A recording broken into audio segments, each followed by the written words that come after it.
पप्पू यादव ने तो बेचारे गरीबों को इंजेक्शन भी बांटा, भोजन भी दे रहा है, उसने कौन सा बुरा कर दिया? पप्पू यादव वो किसानों का समर्थन भी देने आए थे यहाँ बॉर्डर पे, आज उनको गिरफ्तार कर लिया गया यह कहकर कि वो कोरोना प्रोटोकॉल। अरे वो तो इसके लिए दुश्मन है सरकार के लिए। पप्पू यादव ने तो बेचारे गरीबों को इंजेक्शन भी बांटा, भोजन भी दे रहा है, उसने कौन सा बुरा कर दिया यार? जब हमारे पास है जब ही तो दे दिया है किसी ने, इसमें कौन सा बुरा कर दिया पप्पू यादव को जो पकड़वाया गया है? क्या ये नहीं बताए चोरी को उनको एम्बुलेंस लाए हैं और वो तो उनमें से आधी ढकी परियां आधी चल रही हैं? ऐसा क्यों हुआ भाई? जब पैसा सरकार का लग गया पूरी क्यों नहीं चलती? कंधे पे लाश धर के जा रही है, एक आदमी कंधे पे अपनी लाश को बच्चे की को ले गया, क्या उसका सरकार के पास ये भी इंतजाम नहीं है? गैल चलते दुनिया देख रही है, और ये इंतजाम कब तक होगा भाई?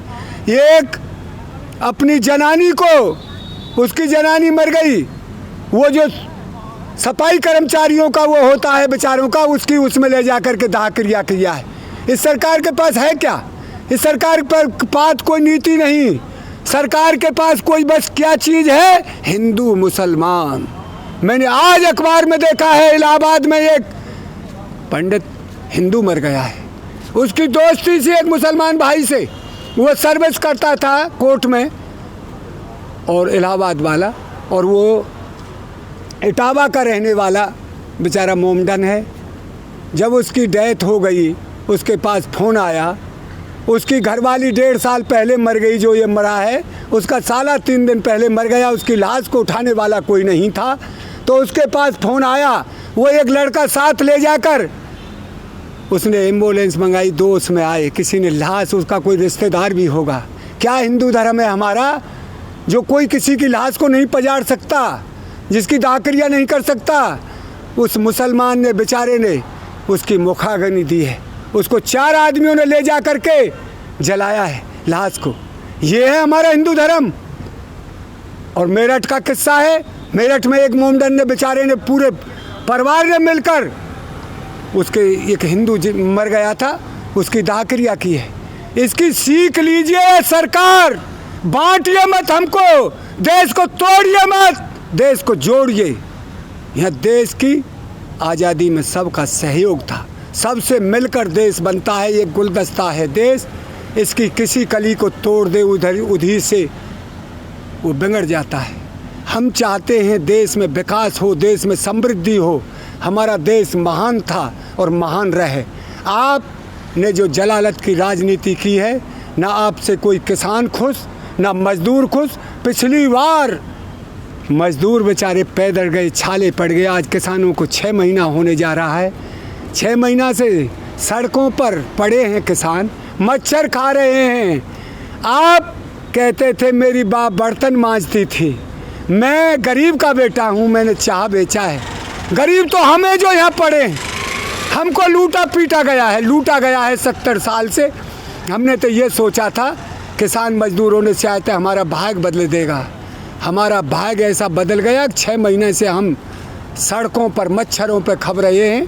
दुनिया भर के गंदगी का अंबार लगा पड़ा है हमारे पास, जिसमें से बदबू आती है, उसको भी हमारे स्वास्थ्य में पहुंच रही है।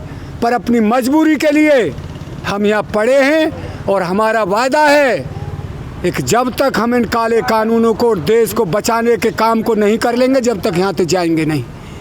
और क्या देखें, ना इनके पास कोई ऑक्सीजन है, ना कोई गाड़ी है, ना कोई डॉक्टरी है। एक बेचारा गरीब है, इसका नोएडा का आज अखबार में निकला, ना तो कोई पढ़ लो, हिंदुस्तान में 12 लाख रुपए लग गए हैं उसके इलाज में।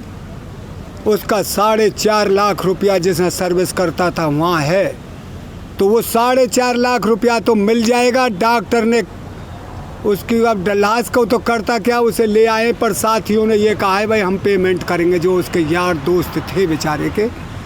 तो ये हालत हो गई, बताइए गरीब कैसे इलाज करवाए? गरीबों ने उन्हें धक्का दे के छोड़ दिया है, कहीं जाइए, कहीं कुआं भार में पड़िए। इनका तो पानी 20 रुपया का बिके। जो रईस लोग हैं जिन्होंने पानी की फैक्ट्री लगा दी हैं, हमारा दूध 30 रुपया का जो हम रात दिन मेहनत करते हैं, पोटा गोबर डालते हैं, भैंस को खरबिनोरा खिलाते हैं, हमारा दूध 30 रुपया लीटर, इनका पानी 20 रुपया लीटर। यार ये अन्याय कब तक सहन होगा? ये प्रकृति के सौदा को बेच रहे हैं। ऑक्सीजन क्या है? गैस है। गैस किसकी बनती है? हवा की। किसी मशीन दो से ये हवा को खींचते हैं, उसमें भर देते हैं सिलेंडर में। उसका दाम वो भी इन पर पैदा नहीं हो रही, वो भी प्लांट नहीं लगे इन पर, तो और क्या करेंगे? गरीबों की वोट लेने के सिवा इनके पास कोई सौदा रहा नहीं। और ये सरकार ऐसी सरकार आई है जो देश के पास कुछ था, जो प्रधानमंत्री बना गए बेचारे, उनको भी बेच दिया। ये कहते थे मनमोहन सिंह तो बोलना ही नहीं जानता। मनमोहन सिंह ने देश की अर्थव्यवस्था को ऐसे बचा के रखा जैसे मुर्गी अपने अंडे पर बैठी रहती। उसने देश को बचाया है, देश की अर्थव्यवस्था को बचाया। और इसने बोलने वाले प्रधानमंत्री ने झूठ बोल करके इस देश को धकेल दिया गर्द में। और क्या करें जब किसी को कुछ मिल ही नहीं रहा? कई नौकरी वाले को सनदों को ले डोलते हैं बेचारे। गरीब ने पढ़ा लिया बच्चा, उसको कहीं नौकरी नहीं मिली, मजूरी नहीं मिल रही, उसके लिए भी कह दिया भाई हमारे पास कोई मजूरी नहीं है, कहीं जाइए, कोई नौकरी नहीं है। तो फिर देश करेगा क्या? देश को आज सबसे जो गिरी हालत में होगा देश, उस हालत में पहुंचा दिया है। कहाँ है बेचारा? जो भूटान है वो भी गैस दे रहा है भारत को। पाकिस्तान जिसको कहते थे गरीब है, भीख मांगता है, वो गैस दे रहा है भारत। 40 देश मदद कर रहे नहीं, इस पर तो बचा ही नहीं जाता कुछ भी। ये बता रहे 40 देशों की मदद से जो कुछ हो रहा है थोड़ा बहुत, तो उनमें भी धंधा कर रहे हैं। 15 हज़ार में मैंने पढ़ा है अखबार में, 15 हज़ार में लाश को ले जाने के लिए 13 किलोमीटर के लिए एम्बुलेंस वाले ने 15 हज़ार मांगे। फिर सरकारी पे फ़ोन किया, सरकारी मिली नहीं, सरकारी नहीं मिली। फिर कोई थोड़े पैसों में जाकर दोबारा दूसरा आया है, कोई थोड़े बहुत पैसे कम कर लिए होंगे। ये हालत देश की हो गई है मेरे भाई।